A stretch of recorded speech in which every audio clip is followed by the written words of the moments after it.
Wadoka. This is Africa in 10 minutes. Join me as I bring to you the top business stories reported on Footprint to Africa.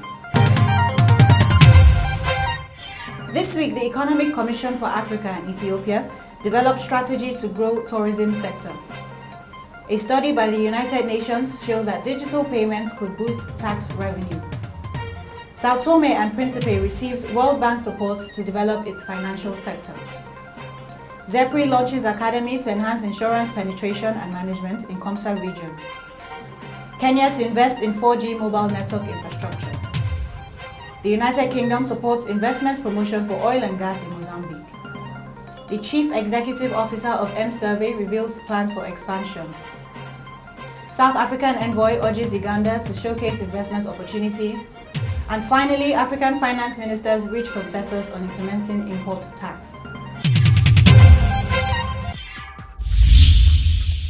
The United Nations Economic Commission for Africa, the ECA, and Ethiopia's Ministry of Tourism and Culture have collaborated to develop a master plan to guide the country's tourism activities for the next 10 years. The Deputy Executive Secretary of the ECA, Giovanni Biha, handed over Ethiopia's tourism master plan to the Minister of Tourism and Culture at a recent regional workshop organized by the United Nations World Tourism Organization in Addis Ababa, Ethiopia.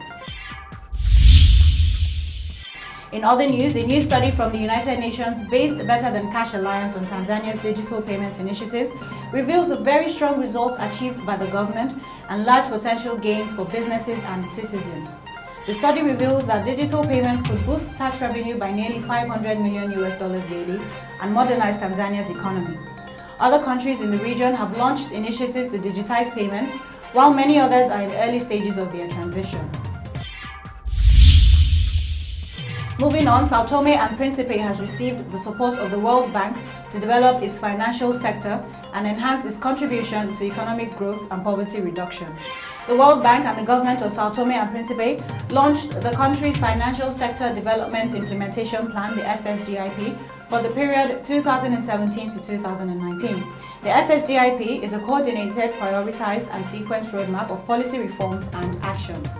The FSDIP, among other things, would strengthen supervision of the financial sector and increase financial inclusion by supporting the delivery of affordable financial services to a larger segment of the population.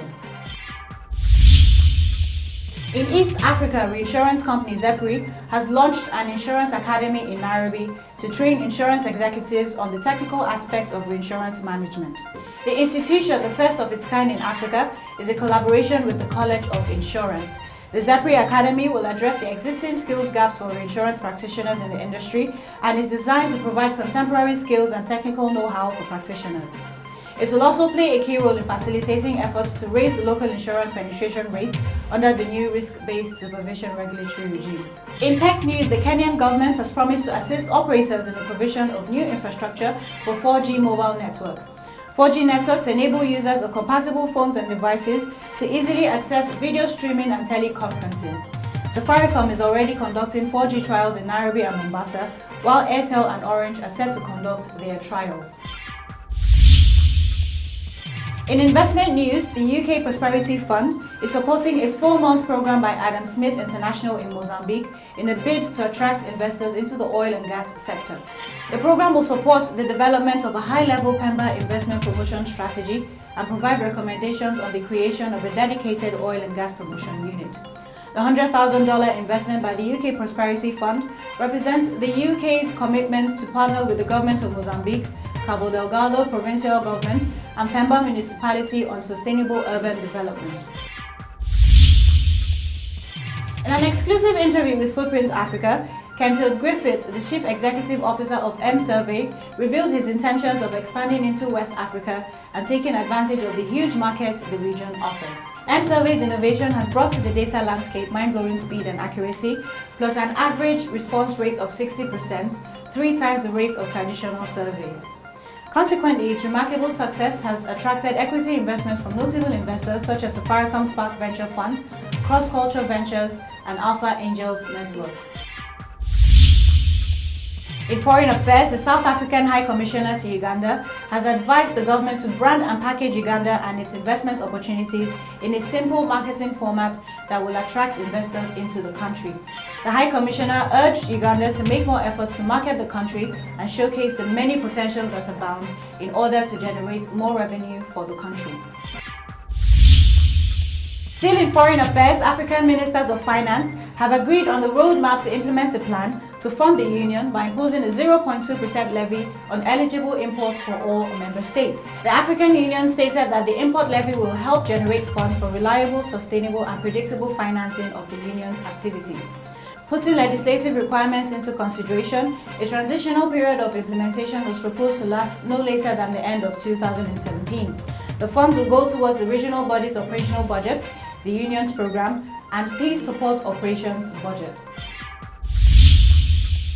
That wraps up this week's top stories.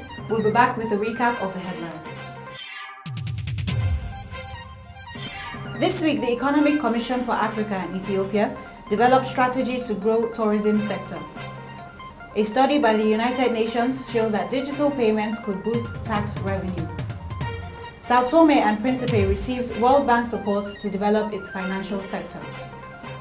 ZEPRI launches Academy to enhance insurance penetration and management in Komsa region. Kenya to invest in 4G mobile network infrastructure. The United Kingdom supports investments promotion for oil and gas in Mozambique. The Chief Executive Officer of M-Survey reveals plans for expansion.